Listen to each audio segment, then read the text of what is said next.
함께 살펴볼 말씀 신약성경 요한복음 21장 1절로 7절입니다. 신약성경 요한복음 21장 1절로 7절 본문을 대독하겠습니다.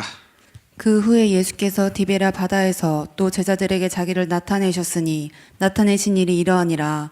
시몬 베드로와 디두모라 하는 도마와 갈릴리 가나 사람 나다나엘과 세베대의 아들들과 또 다른 제자 둘이 함께 있더니 시몬 베드로가 나는 물고기 잡으러 가노라 하매 저희가 우리도 함께 가겠다 하고 나가서 배에 올랐으나 이 밤에 아무것도 잡지 못하였더니 날이 새어갈 때에 예수께서 바닷가에 서셨으나 제자들이 예수신 줄 알지 못하는지라. 예수께서 이르시되 얘들아 너희에게 고기가 있느냐 대답하되 없나이다. 가라사대 그물을 배 오른편에 던지라 그리하면 얻으리라 하신대 이에 던졌더니 고기가 많아 그물을 들 수 없더라. 예수의 사랑하시는 그 제자가 베드로에게 이르되 주시라 하니 시몬 베드로가 벗고 있다가 주라 하는 말을 듣고 겉옷을 두른 후에 바다로 뛰어내리더라. 아멘. 아멘. 이 본문은 지난 금요일 날 설교할 때 함께 살펴봤던 말씀입니다. 영적 무기력에서 벗어나는 방법, 오전에 이어서 오후에 두 번째 그리고 마지막 시간입니다. 본문의 말씀을 중심으로 설교할 때 하나님의 말씀이 여러분들에게 들려오고 깨달아지는 축복이 있기를 축원합니다. 영적 이 무기력증 이게 아주 고약한 것이거든요. 이게 한번 이것에 붙들리게 되면 사람이 깔아앉고 침륜에 빠지고 침체되죠. 다시 일어서기란 굉장히 힘든 병입니다. 그러니까 이 코로나 사태를 통해서 악한 영이 무엇을 노리나, 우리를 어떻게 무기력하게 만들고 있나, 이것들을 유심히 아주 잘 여러분들이 살펴보시고 당하지 않기를 주님의 이름으로 축원합니다. 믿음이 연약하신 분들은 점점 침체되고 침륜에 빠지고 흘러 떠내려가요. 그러니까 누구나 예수 믿고 믿음을 잘 지키면 천국 가는 거 맞습니다. 그런데 죽을 때까지, 주님 오실 때까지 주님과의 그 관계, 그 믿음의 관계를 잘 유지하느냐. 그래서 하나님께서 연단을 하시는 거예요. 연단. 그러니까 신부다, 성도다라고 굳이 분리할 수 없지만 조금 구분을 하자면 신부의 자격이다, 성도다라고 하는 것은 어떤 핍박, 어떤 환난, 어떤 상황 속에서도 흔들리지 않는 믿음의 사람을 말하는 것입니다. 자녀의 믿음 따로, 신부의 믿음 따로 구분되는 것은 성경에 없어요. 똑같이 다 예수 그리스도 안에 있으면 언제 죽어도 천국 가요. 예수 그리스도 안에 있으면 언제 예수님 모셔도 들림 받습니다. 그런데 문제는 뭐냐면 믿음이 연약한 자는 넘어지기 쉽고 믿음에서 떠나기 쉽다는 거죠. 그런 분들은 주님 오시기 전에, 더 큰 환난이 오기 전에 믿음을 잘 지키다가 회개하는 삶을 살다가 천국에 들어가면 복이겠지만 주님 오실 때까지 연단이 안 되어서 가면 갈수록 신앙생활 하기에 더 불리한 그런 환경들, 그런 환난들이 계속 주님 오실 때까지 닥쳐올 텐데 그때까지 믿음을 견고하게 하지 못하면 그것 때문에 넘어질 수밖에 없다는 것이죠. 이해가 되시죠? 그래서 하나님 우리를 연단 가운데 우리를 가둬두시는 겁니다. 흔들리지 않도록, 요동하지 않도록 강한 믿음의 사람, 강건한 믿음의 사람으로 우리를 만들어내시는 겁니다. 그 하나님의 연단 가운데 하나님이 때때로 징계하실 때가 있어요. 근데 그 징계 때문에 절대로 무기력해지면 안 됩니다. 근데 마귀는 징계가 올 때 무기력하게 만들어요. 아, 하나님이 날 버리셨나? 하나님이 나를 사랑하지 않나? 맞아.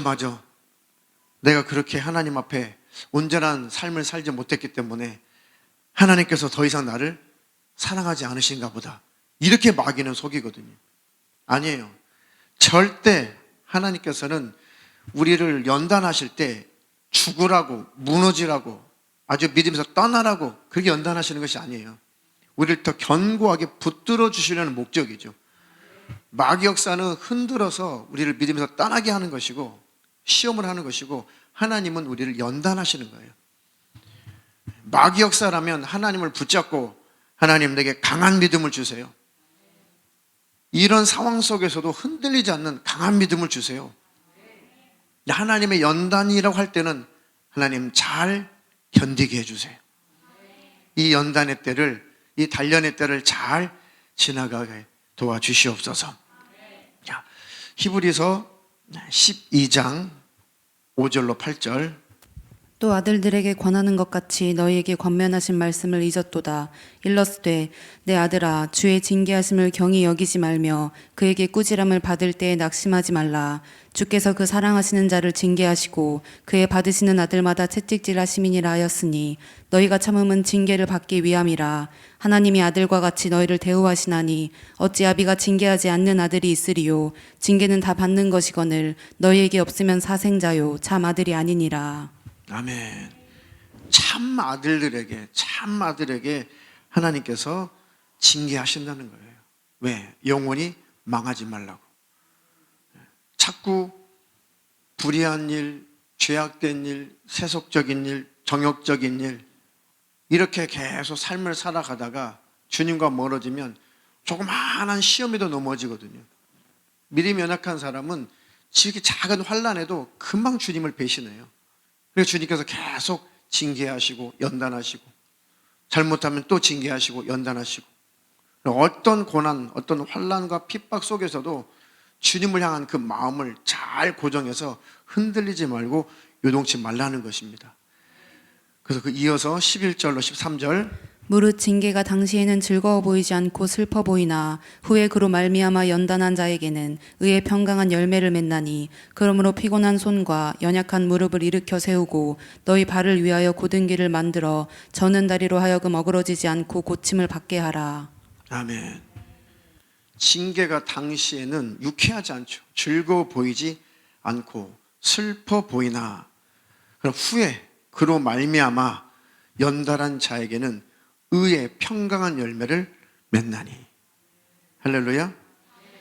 그러니까 하나님을 향해서 그 불신의 마음을 다 버리고 의심하는 마음을 버리고 피곤한 손과 연약한 무릎을 일으켜 세우고 너희 발을 위하여 곧은 길을 만들어 저는 다리로 하여금 어그러지지 않고 고침을 받게 하라.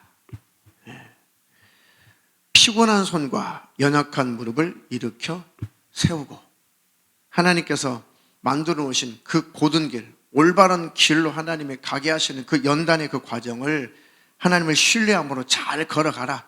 인내하며 걸어가라. 그럼 반드시 그 연단이 끝난 다음에 의의 평강한 열매를 맺게 하실 것이다. 그 잘 이기셔서 삶 가운데 그런 일들이 반드시 찾아와요. 반드시 그런 일들이 찾아옵니다. 그때 우리의 심령이 견고해지는 겁니다. 더 굳어지는 거예요. 그래서 주님 오시는 그 날에 코로나19 감염병 이것보다도 훨씬 더 혹독한 그런 사태가 혹시 벌어진다고 할지라도 여러분들이 믿음을 스스로 잘 지킬 수 있는, 하나님과의 관계를 잘 유지할 수 있는 온전히 연단된 그 심령이 되어야 돼요. 그러니까 이 코로나 사태를 잘 활용하세요. 잘 이용하세요. 오전에 말씀드렸죠.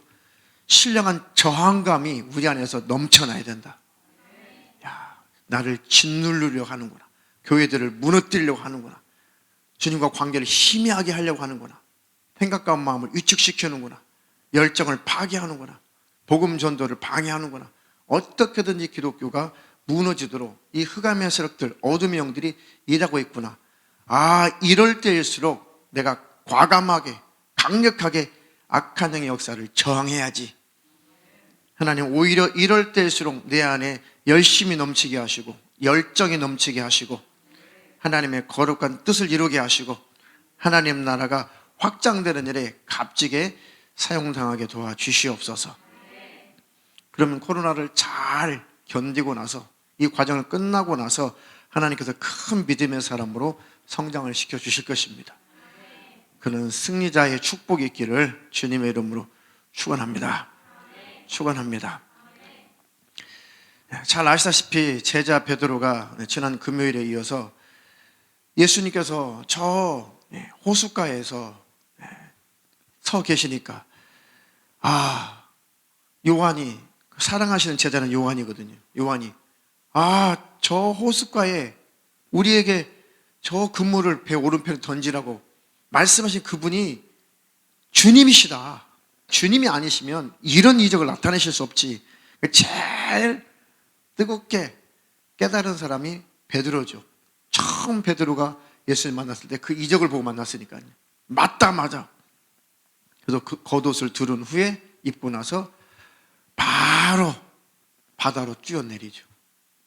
목숨을 걸고 바다에 호수에 뛰어내려서 막 예수를 향해서 막 달려가죠. 아무것도 보이지 않고 오직 예수만 보이는 거예요. 나의 인생에 사는 이유와 그 목적을 우리 주님 앞에 갔을 때 우리 주님께서 확실하게 깨닫게 하시고 가르쳐 주실 것이다. 나는 예수님 앞에 가야 된다. 난 예수님께 가야지, 그분을 만나야지만이 나의 답답함이 해결된다. 나의 곤고함이 해결된다. 나의 무기력함이 해결된다. 내 향방 없는 나의 삶이 이제는 방향이 설정이 된다. 아니면 나는 죽겠다. 내가 살아야 될 이유가 없다. 인생에 살아야 될 이유와 목적을 상실하면 아무런 힘이 없어요. 왜 살아야 되는지 그 이유를 모르면 아무런 에너지가 없습니다. 가끔 말씀드리는데 저도 처음 예수 믿기 전에 도무지 왜 살아야 되는지 이유를 모르겠어요. 도무지 왜 살아야 되는지. 왜 살아야 되는지 도무지 이유를 모르겠어요. 그렇다고 죽는 것은 너무 두려웠고, 살자니 왜 살아야 되는지 이유를 모르겠고, 저는 신기하게 그게 너무너무 힘들었어요. 너무너무 힘이 들더라고요. 그러니까 왜 살아야 되는지 알아야 공부도 열심히 하고, 왜 살아야 되는지 알아야 돈도 열심히 벌고 뭘 열심히 인생을 살아갈 거 아니겠어요. 근데 그 해답을 찾을 수 없을 때 정말 힘들었거든요. 정말 힘들었어요. 추운 늦가을에 반바지 반팔 입고 동네를 막 뛰어다녔어요. 미친놈처럼 막 뛰어다녔어요. 막 뛰어다녔거든요. 그러니까 동네 누나들이, 형들이, 야, 너 안 추워? 너 뭐해? 너 뭐해? 나는 지금 나를 찾아서 뛰고 있는 거예요. 아니, 정말 저는 죽을 것 같았어요. 너무 힘들었어요. 사는 게. 죽자니 두렵고, 살자니 왜 살아야 되는지 모르겠고. 그게 아마 10월 마지막 날이었을 겁니다. 춥죠, 10월 마지막 날. 반바지 반팔 입고 동네를 막 빙빙 돌았어요. 미친놈이죠, 완전히, 사람들 볼 때. 너 왜 그래, 미쳤어? 나는 지금 나를 찾아서 지금 헤매고 뛰고 있는 거라고. 쟤 미쳤구나, 돌았구나. 그런데 예수님을 만나고 나서 정말 너무너무 좋았어요. 예수님 만나고 나서 너무너무 시원했어요. 예수님 만나고 나서 그 어디서 찾아오는지 모르는 그 에너지, 성령님이 주신 에너지죠. 삶의 그 에너지가 막 엄청나게 들끓었어요. 잠자는 것이 너무 아까울 만큼. 밤이 없었으면 좋겠다. 밤이 없었으면 좋겠다. 그냥 계속 낮만 있었으면 좋겠다. 에너지가 넘치니까. 아마 베드로도 죽을 것 같았을 거야, 아마. 아휴, 고기나 잡으러 가자. 그 세베대의 두 아들도, 그 동네에서 같이 고기를 잡았던 그 어부들도, 우리도 갈 거니까 같이 가자. 우리도 함께 가자. 3절에 있죠. 우리도 함께 가자. 가겠다. 그러니까 완전히 이 사람들은 이때 당시에 왜 살아야 되는지, 무엇을 위해서 살아야 되는지, 삶의 가치가 무엇인지 전혀 모르니까요. 시름시름 알았죠. 근데 예수님이 호수 밖에서 부르시니까, 예수님 호수 밖에 나타나시니까, 주님이시다. 주님이시다. 그러니까 베드로가 목숨을 걸고 바다로 뛰어내려서 목숨 걸고 예수님께 뛰어간 겁니다. 삶의 이유, 목적, 예수 믿고 나서 이 마귀가 혼미케 하고 희미하게 할 때가 있어요. 교회도 가기 싫고, 기도도 하기 싫고, 예배도 드리기 싫고, 예수를 왜 믿는지도 희미해져 가고, 그렇게까지 어두워질 때가 있어요. 신기하게. 그럴 때는 아주 심각한 영적인 지금 빨간불이 들어오는 거예요. 그때는 다른 거 절대 고민하지 말고 예수를 향해서 뛰어가셔야 돼요. 예수를 향해서 달려가야 돼요. 기도로 하나님 앞에 부르짖어야 돼요. 하나님, 나를 만나 주시옵소서. 주님, 나를 만나 주시옵소서. 내가 주님과 멀어진 것이지 주님이 멀어진 건 아니에요. 부르짖으면 바로 주님이 함께 계심을 바로 깨달을 수가 있습니다. 예수를 만나야 인생의 확실한 삶의 이유와 목적을 깨닫게 됩니다. 주님 오시는 그날까지, 천국 가는 그날까지 그 이유와 목적을 절대로 망각하거나 뺏기지 않기를 주님의 이름으로 축원합니다. 축원합니다. 예수님께서 제자들에게 부활하시고 나서 자기 자신의 부활하신 모습을 목격을 시키시면서 목격해 하시고 나서 예수님께서 강하게 강조하신 게 있어요. 숨을 내쉬며 깊이 숨을 후 내쉬며 가라사대 성령을 받으라. 자, 성령을 받으라. 요한복음 20장 19절로 22절.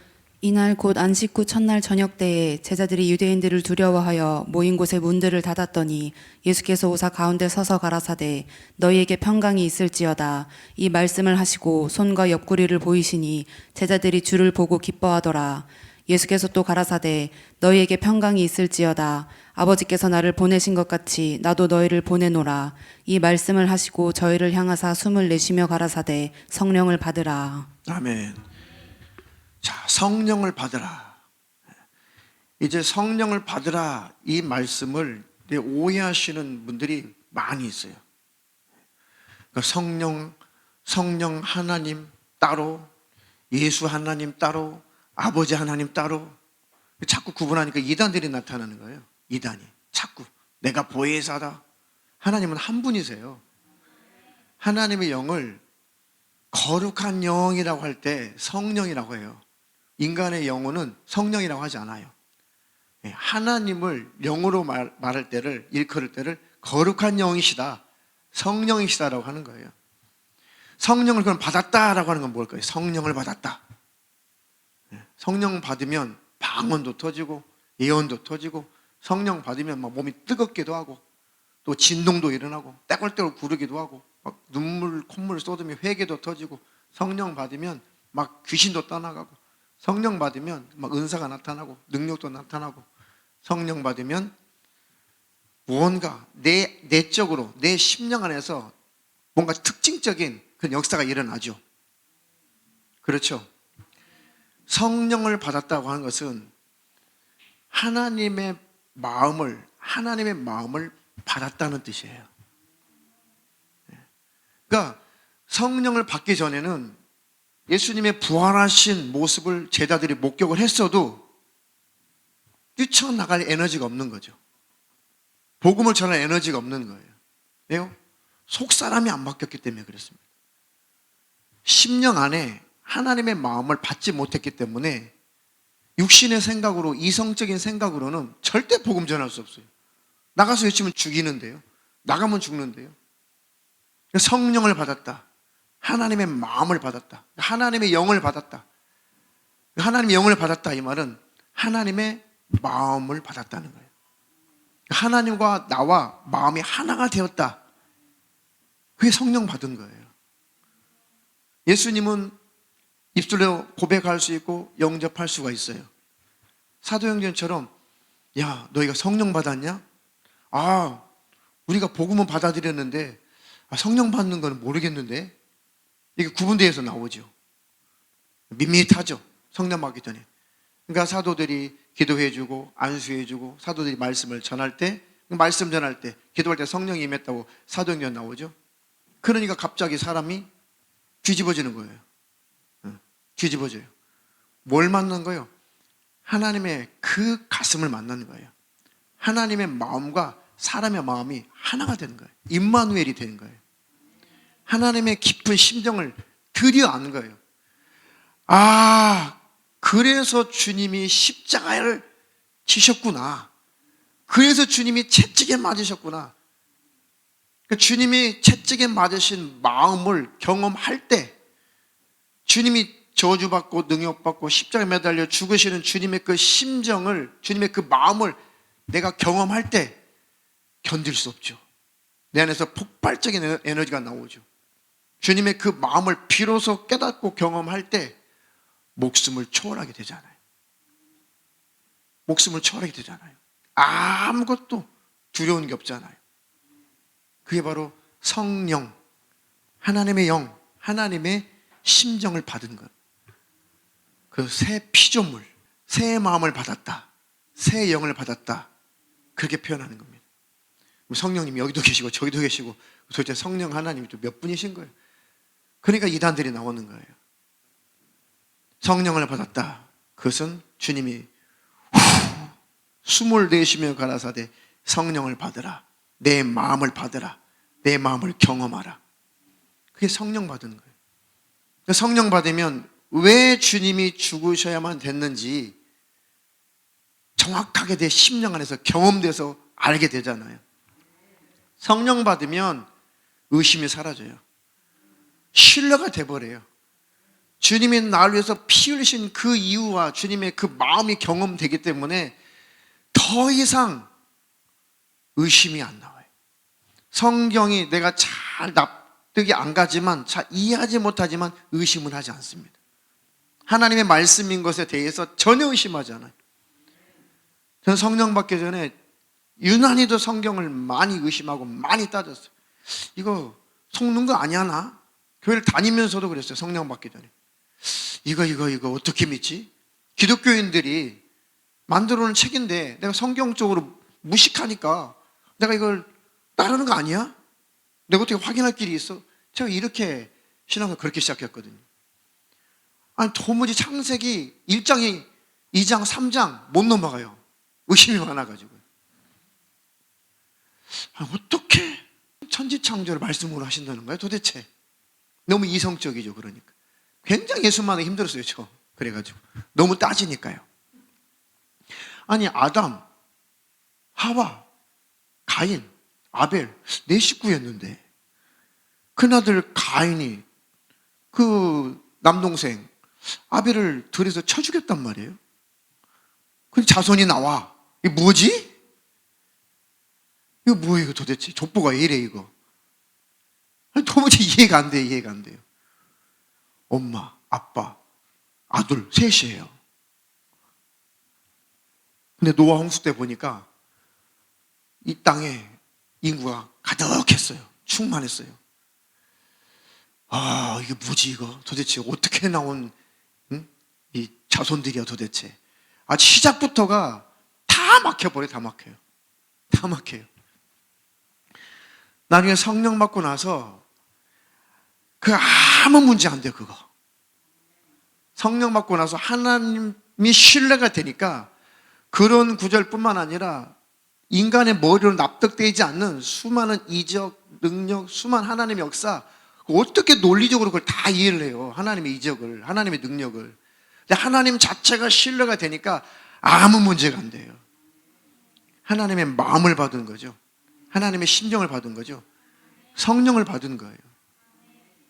성령을 받고서 새 영을 받고 새 마음을 받고 새 피조물이 되어서 비로소 죽음을 초월한 그 복음 전도의 사역이 사도행전에 쫙 펼쳐지는 거죠.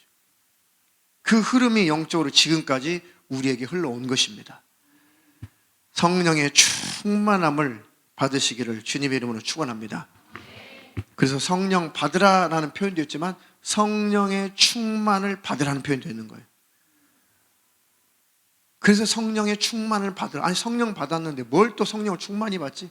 성령 하나님 한 분 내 안에 모셨는데 이렇게 생각을 하니까 내 성령님 내 안에 계신데 뭘 또 성령을 충만히 받지? 뭘 덜 받아야 되나? 그래서 성령님을 능력이다, 성령님을 에너지다, 성령님을 뭐다라고 자꾸 이렇게 사문화시키는 거예요. 아니에요. 성령을 충만히 받으라. 그 말씀은 하나님의 그 진실한 마음을, 하나님의 마음을 충만히 경험하라는 뜻이에요. 하나님과 멀어진 관계를 회복해라. 우리는 늘 성령의 충만함을 구해야 되는 거예요. 성령 또 받고 또 받고 또 받고, 그 이단 돼버리는 거예요, 잘못하면. 아니에요. 성령 또 받고, 성령이 사라지고 또 받고, 무슨 성령 하나님이 들어오셨다 나갔다 들었다 나왔다 그런 겁니까? 아니에요. 성령의 충만함을 받으라는 것은 하나님의 마음을 충만히 경험하라는 겁니다. 주님과 희미해졌던 그 관계를 다시 친밀해져라. 할렐루야. 성령이 충만할 때, 하나님의 마음이 내 안에 부어질 때 엄청난 에너지가 쏟아지죠. 영적으로 침체되어 있을 때, 영적으로 무기력함에 빠져 있을 때 벗어나는 길은 하나님의 성령을 계속 구하세요. 성령이여 나를 충만케 하소서. 나를 성령의 충만함을 내게 부어 주시옵소서. 하나님의 마음을 내게 부어 주시옵소서. 그래도 너무 조금 실감이 나지 않으면, 구체적으로 그러면 계속 생각 속에서 은혜를 사모하세요. 다시 말하면 계속 십자가의 은혜 속으로 계속 들어가 보세요. 주님의 마음을 계속 기도 가운데 주님의 마음을 헤아려 보세요. 그러면 충만함이 와요. 저는 그런 방법을 자주 애용을 해요. 좀 처져 있어요. 힘이 없어요. 기도를 해도 그냥 방언은 1시간도 2시간도 방언은 하는데 이 마음속에 그 에너지가 없어요. 그럴 때 있죠. 그 방언이야 10시간도 하고 몇 시간도 할 수 있는데 뭔가 하나님과 나와 관계 속에서 답답함 해결되지 않을 때가 있어요. 방언이 만병통치약이 아니에요. 내 심령 회복돼야 된다니까요.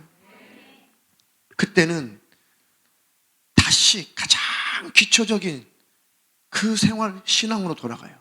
예수님이 왜 십자가에서 피 흘리셔야 했지? 예수님이 왜 죽으셔야 됐지? 왜 고난당하셨지? 채찍에 왜 맞으셨지? 왜 저주받으셨지? 왜 펄거벗은 모습으로 그 나무에 매달리셨지? 자꾸 그 십자가를 계속 묵상하게 되면은 계속해서 하나님의 마음이, 주님의 마음이 계속 내 안에 계속 찾아와요. 주님의 그 심령이 찾아와요. 네가 해결할 수 없는 그 죄, 네가 만들어낼 수 없는 그 율법의 의, 네가 해결하지 못했던 그 죄악들, 네가 마귀에게 속해서 마귀의 자식이 되어서 도무지 헤어나올 수 없는 무기력한 무능력한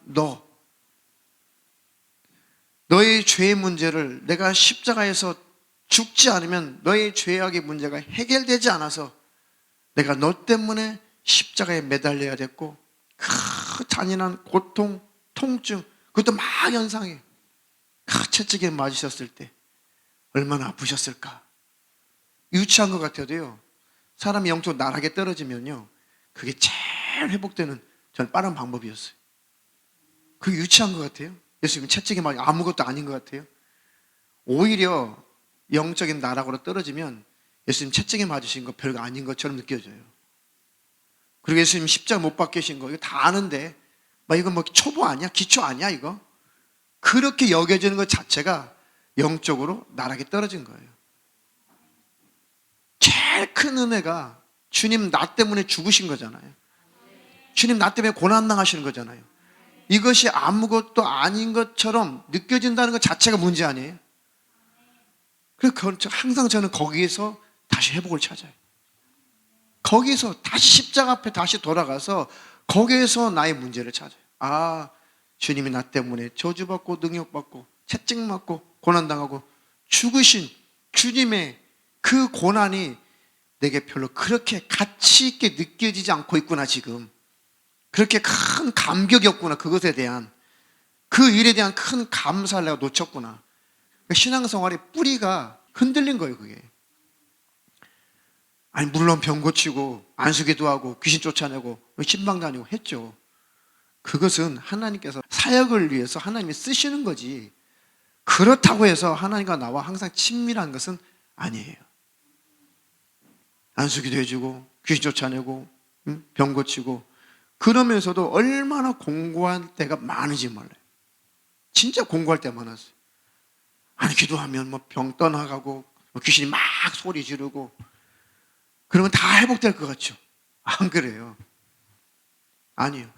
나는 그렇게 애절한 마음 없이 그런 사역을 하고 있는데도 하나님께서는 하나님의 양떼들을 위해서 역사를 일으키고 계시는 것 뿐이에요. 충만할 때 하나님 마음을 가지고 사역할 때는 그 자체가 너무 감사하죠. 그런데 그런 지금 충만함과 애절함과 성도를 향한 친실함이 없을 때, 그럴 때도 사역을 하죠. 그때도 하나님은 일하신 걸 봤어요. 근데 그게 너무 두려운 거죠. 하나님은 나와 상관없이 하나님 일을 하시는구나. 속으면 안 되는구나. 은사가 있고 이적이 나타나고 능력이 나타난다고 하나님과 나와 항상 가까운 것은 아니에요. 저는 그것을 경험하면서 정말 놀랐어요. 두렵더라고요, 두려워. 근데 만약에 분별하지 못하고 교만해지면, 뭐 이래도 능력 나타나네, 뭐 이렇게 해도 뭐 귀신이 소리치네, 이렇게 가면 결국은 그 사역자는 지옥길로 가는 거죠. 그때 더 두렵고 더 공고한 거예요. 하나님, 나를 회복시켜 주시옵소서. 결국 그럴 때마다 찾아간 곳은 기도 속에 십자가를 찾아가는 거예요. 십자가 앞에 다시 갈보리 언덕에 찾아가서, 주님이 왜 피 흘렸지? 왜 채찍 맞았지? 왜 벌거벗었지? 왜 저주받고 능력받았지? 왜 죽으셨지?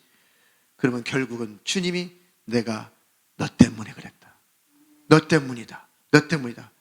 그때 확 회복이 돼요. 신앙 양심이 막 회복이 돼요.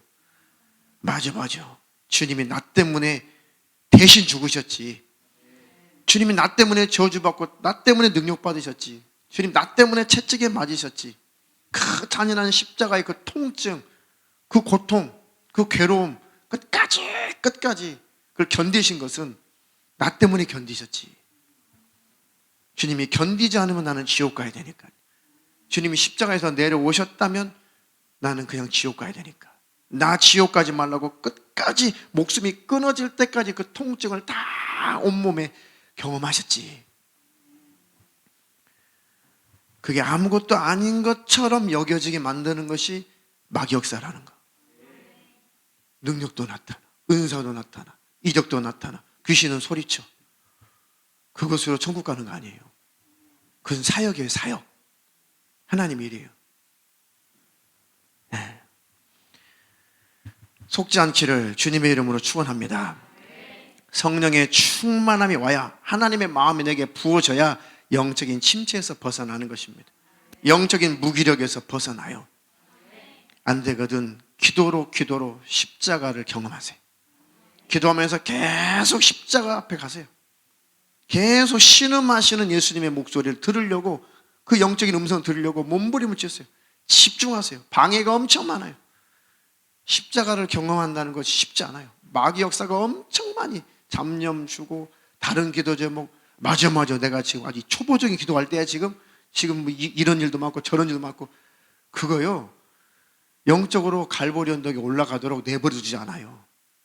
합법적으로, 합리적으로 더 다급한 기도가 있는 것처럼 자꾸 기도 제목이 생각나게 해요. 마귀도 그런다니까요. 그럼 십자가를 향해서 기도가 가다가도, 맞아 내가 이런 기도할 때야, 지금 이것도 해주셔야 되고 저것도 해주시고 막 하다 보면 다시 또 공고해지는 거예요. 속는 거예요. 가장 중요한 것은 기초예요, 기초. 든든하시기를 주님의 이름으로 축원합니다. 영적인 무기력 상태에 빠졌으면 성령의 충만을 받으라. 성령의 충만은 하나님의 마음을 받으라. 십자가의 정신을 경험하라. 그러면 에너지가 막 솟구쳐요. 감사가 터져나와요. 그리고 문제들이 더 이상 큰 문제로 안 보여요. 에이, 그래, 죽으면 죽지 뭐, 굶으면 굶지 뭐 직장 잘리면 되지 뭐, 에이, 주님 오시면 되니까, 천국 가면 되니까. 그러니까 그 일들을 처리하지 말라는 것이 아니라 내 안에서 문제가 안 되는 거예요. 고민이 안 되는 거예요. 그러니까 그러니까 현실의 문제가 나를 짓누를 수 없다는 얘기죠. 그러면 지나가요. 그러면 결국은 하나님이 그런 문제들도 해결하십니다. 절대로 침륜에 빠지지 않기를 주님의 이름으로 축원합니다. 축원합니다. 자, 골로새서 3장 5절로 10절. 그러므로 땅에 있는 지체를 죽이라. 곧 음란과 부정과 사욕과 악한 정욕과 탐심이니 탐심은 우상 숭배니라. 이것들을 인하여 하나님의 진노가 임하느니라. 너희도 전에 그 가운데 살 때에는 그 가운데서 행하였으나 이제는 너희가 이 모든 것을 벗어버리라. 곧 분과 악의와 회방과 너희 입에 부끄러운 말이라. 너희가 서로 거짓말을 말라. 옛 사람과 그 행위를 벗어버리고 새 사람을 입었으니 이는 자기를 창조하신 자의 형상을 쫓아 지식에까지 새롭게 하심을 받는 자니라. 아멘. 왜 영적으로 침체되고 영적인 무기력에 빠질 때 적극적인 이유는 죄예요, 죄. 성장이 충만하고 막 열심으로 주님을 하다가도 한번 여러분들이 죄 속에 한번 빠져보세요. 모든 영적인 에너지가 다 고갈돼요. 마음에서부터 할 의욕이 안 생기죠. 의욕이 안 생겨요. 성령 충만하다가 정말 전도해야 돼. 주님 일해야 돼. 맞아. 열심히 주님 해야 돼. 주일 해야 돼. 하다가도 한번 심하게 한번 다퉈보세요. 누군가와 심하게 한번 다퉈보세요. 막 혈기내고 짜증내고 막 독서를 품고 미워 한번 해보세요. 그 순간에 다 사라지잖아요. 아무것도 아니에요, 우리. 금방 넘어져요. 그러니까 그 죄를 이기고 그 죄를 끊을 수 있는 그 힘을 구해야 돼요. 하나님, 죄를 버리고 끊을 수 있는 힘을 주시옵소서. 그러므로 땅에 있는 지체를 죽여라. 몸을 학대하고 자학하라는 것이 아니라 육신의 소욕, 육체의 정욕, 음란과 부정함과 사욕과 악한 정욕과 탐심이니 탐심은 우상 숭배니라. 이것들 때문에 하나님의 진노가 임하느니라. 죄에서 멀어지고 죄악을 끊어버릴 때 비로소 내 영혼이 다시 회복이 되는 것이죠. 내가 뭔가 지금 침륜에 빠졌다, 침체되었다, 뭔가 영적인 무기력감에 빠졌다, 그러면 하나님과 나와 지금 친밀하지 않고 멀리 있다. 그 속에 그 원인 중에 교만인가? 십자가의 은혜를 별것 아닌 것처럼 내 열심이 먼저 앞섰나? 내 열심이 먼저 앞서고 내 의의가 앞서면 십자가의 공로 별것 아닌 것처럼 느껴져요. 저도 이렇게 해봐서 알아요. 열심히 새벽부터 밤늦게까지 열심히 사역하고 신방하고 기도하고 하잖아요. 근데 신기하게 내 안에 의의가 차오른 만큼 십자가의 의의는 별것 아닌 것처럼 취급돼요. 예수님도 엄청나게 고난당하셨지. 저도 예수님처럼 만큼 아니지만 굉장히 힘들게 사네요. 이렇게 나와요. 굉장히 무서운 거예요. 예수님도 굉장히 십자가에서 고난당하셨는데 나도 지금 굉장히 힘듭니다, 예수님. 속된 말로 예수님과 맞짱 뜬다니까요.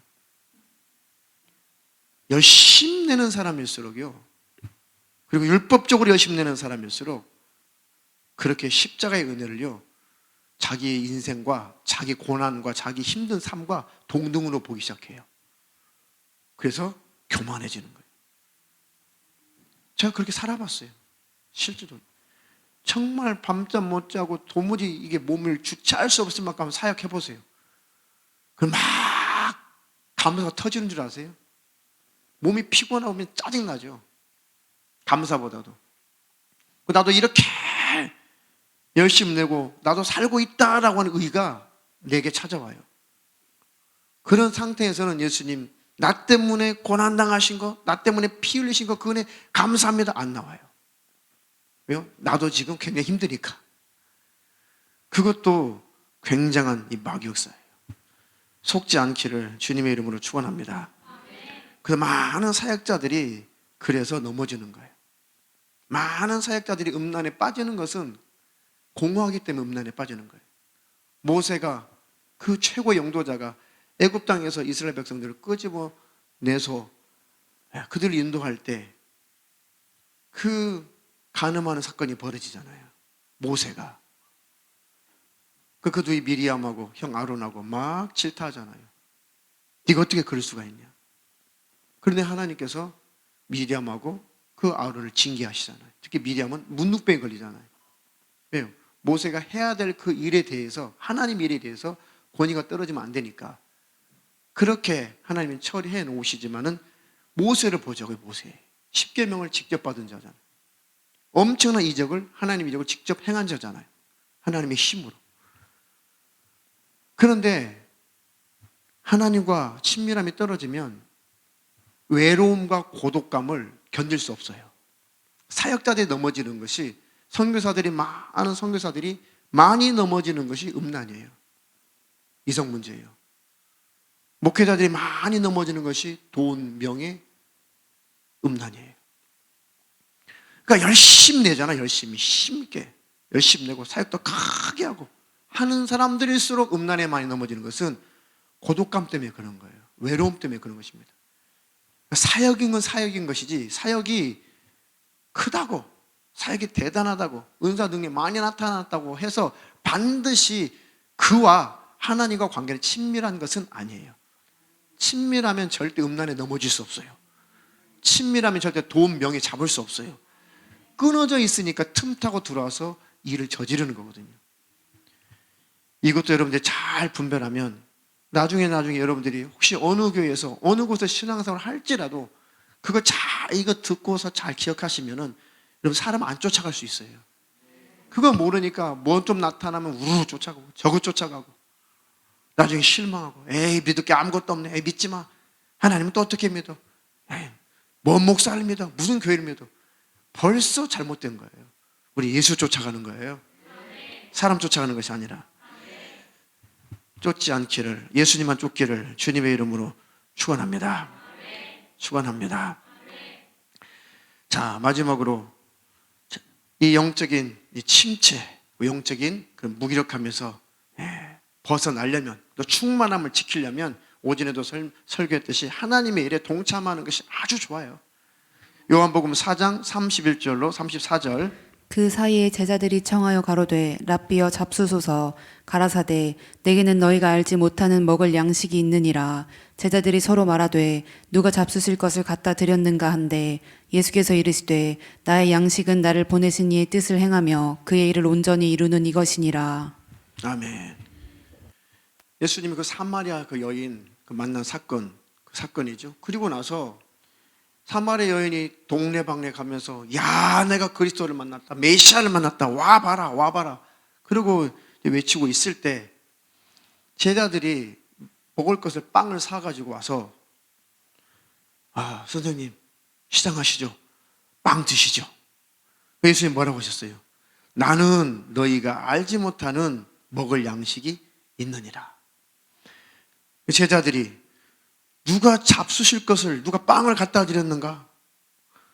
예수님께서 말씀하시기를 나의 양식은 나를 보내신 이의 뜻을 행하며 그의 일을 온전히 이루는 이것이니라.